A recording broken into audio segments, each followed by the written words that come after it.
谁也没想到啊，这特朗普当选之后，第一枪对准的居然是美国自己人。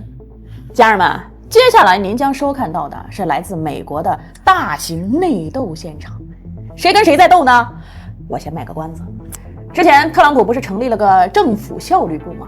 还专门请马斯克来当部长啊。这当时马斯克就表忠心了，说这个政府部门要大裁员，联邦机构的数量要从400多个削减到99个。于是这段时间，所有人都在盯着马斯克这新官上任之后的第一把火会先烧向谁呢？他还真选了个硬茬子正是影响全球钱袋子的头号人物——美联储。马部长先是公开表态支持特朗普去干预美联储政策，随后又在社交平台上表示，这美联储的人手过剩到了离谱的地步。但是你以为这美联储是想裁就裁的吗？别忘了，上一个想对美联储开刀的人，他叫肯尼迪。可这位前美国总统在任期还没结束的时候就被一枪爆头了。反而美联储呢，是一直风光到现在，地位相当之高。这美联储到底是何方神圣怎么总有美国总统要跟他对着干呢？为了避免大家蒙圈先给大家讲讲这美联储的前世今生。美联储全称美国联邦储备系统，简单说它就是美国经济的大管家美国的钱怎么花，什么时候多花，什么时候省着花，都受它的影响。同时因为美元霸权嘛，某种意义上它也是全球金融市场的财务总监它的货币政策甚至决定了全球经济的走向。很多人都以为它只是美国的央行，但不一样的是，其他央行都是领导部门说了算。美联储呢，是由12家地区性银行和几个委员会组成。这些银行通常由大的金融机构或者财团控制，而且按照美国法律，总统是无权解雇美联储主席的。所以当美联储在主张货币政策的时候，它可以不受政府干扰还可以独立做决定。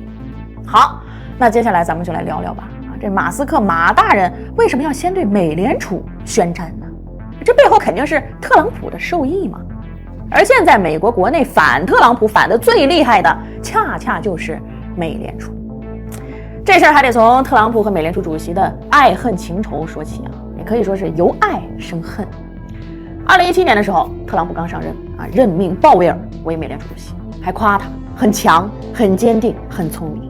但后来呢，特朗普开始搞贸易摩擦之后，美国物价飞涨，为了控制通胀，美联储开始加息，而特朗普呢，为了制造业回流，想要低利率，不想加息这就让俩人开始对立了。